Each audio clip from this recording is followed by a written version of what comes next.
देखिएको त छैन। यदि यस्ता लक्षणहरू तपाईलाई खानु र टिभीबाट पूर्ण रूपमा आफूसँग बच्नु र तपाईँ आफ्नो परिवार छर छिमेकी तपाईँको वरिपरिका अन्य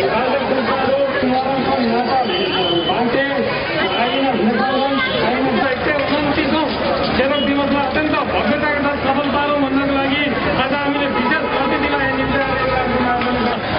अभियानलाई सफल पार्नको लागि एउटा बुलन्द जुटाउनु परेको छ र त्यो आज हामीले नेपालगञ्जबाट हामीले विशेष अतिथि ल्याएर यसरी नयाँ रूपमा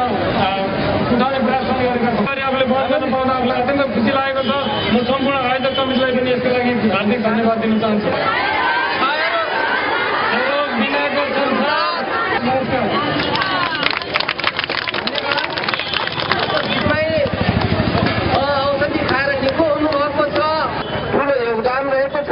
र डायग्नोसिसदेखि टिबी रोगमा डायग्नोसिसदेखि लिएर त्यसलाई निदानसम्ममा उहाँहरूको ताली बजाएर हामी सम्मान गरौँ विश्वका एउटा व्यक्ति चन्द्रबहादुर डाङ्गी जुन हाम्रो यो विश्व जानु परेको हुनाले हाम्रो विश्वकै एउटा व्यक्ति चन्द्रबहादुर डाङ्गी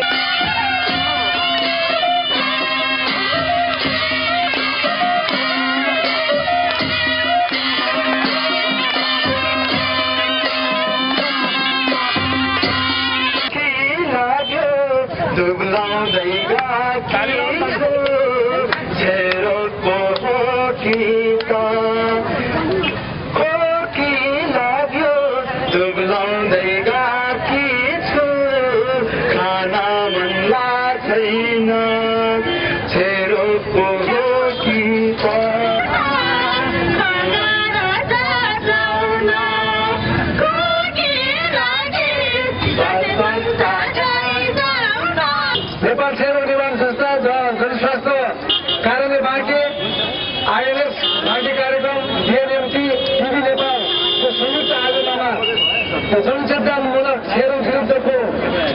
र्याली अहिले सम्पूर्ण विश्व हाम्रो जीवनमै हामीले उपलब्धि गर्नुपर्ने हामीले साकार पार्नुपर्ने यो हाम्रो दायित्व हो। जो जति आज हामी चाहिँ र्यालीमा सहभागी भयौँ यहाँ भेला भएका छौँ उहाँ हामी सबै सजग र सचेत भएर हाम्रै जीवनकालमा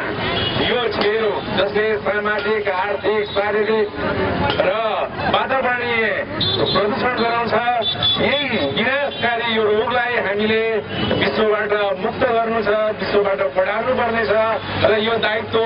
आउने पुस्तालाई होइन कि हाम्रै अहिलेकै पुस्ताले यो दायित्व सम्पन्न गर्नुपर्नेछ, निर्वाह गर्नुपर्नेछ र यसको लागि हामी सबै सजग र सचेत हुनुपर्ने आवश्यकता छ। नभनौँ नसुनौँ भने झन् रोकी साथी